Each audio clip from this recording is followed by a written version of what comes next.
Super Simple Product Photography Part 3, the final chapter.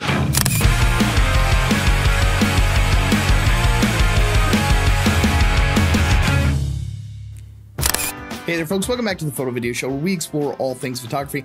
I'm your host Mark Puckett, and on today's show, I'm going to wrap up this super simple product photography series that I've had kind of going on. I'm not really sure how this happened, but so in the last two episodes, I've had you all kind of testing and using a couple of different items.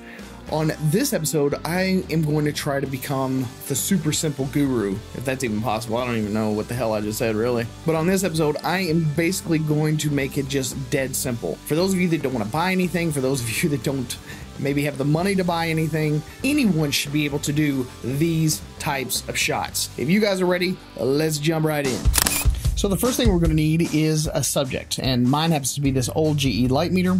We're going to use the exact same construction paper that we used in the last two projects, and I'm going to add a little bit of scotch tape into the equation so that we can do a few things. Next, you're going to need something. I happen to be using a photo book here to elevate your construction paper. Next, we're going to take the scotch tape and we're going to tape the construction paper to our vertical object. Now we're also going to use the parchment paper that we used in the last two projects, so that if you don't have an umbrella or you can't afford one, you can in fact use this parchment paper to diffuse your light. Next, if you don't have a light stand or you don't have the funds to buy one, almost every single flash that you buy comes with this little stand.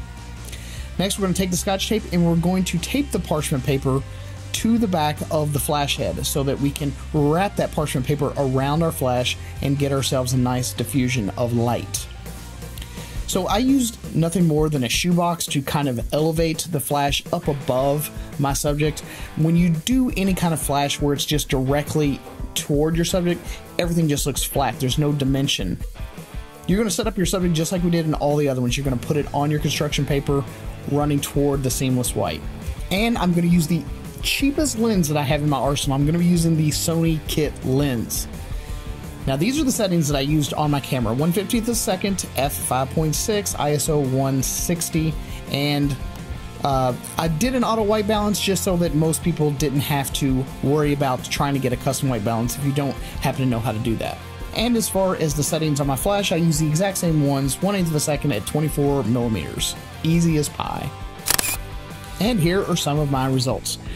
Now, it's not always going to be this easy. Sometimes the background is going to be a little bit underexposed, so that is where you're going to have to acquire more knowledge in order to be able to correct for those contingencies. A lot of times you'll just have to do a little bit of extra work in post to bring up the exposure on the background, but overall you can expect some pretty awesome photos with this very simple setup.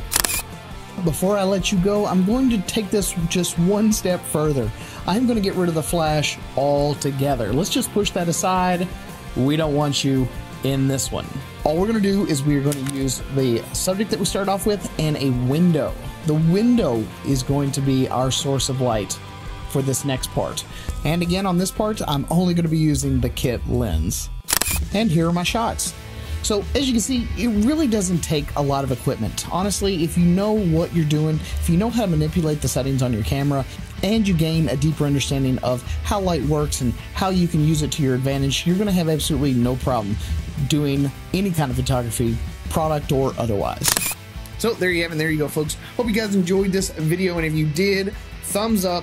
Right now, do that. And also don't forget to share the video with your friends and your colleagues on the social medias of the world: Twitter, Facebook, Google+, wherever you happen to be hanging out these days. And also don't forget to subscribe to the channel so that you can be up to date with all the new videos that I release. At any rate, thanks again for stopping right here at the Photo Video Show. I'm your host Mark Puckett, and I will see you guys again on the next one.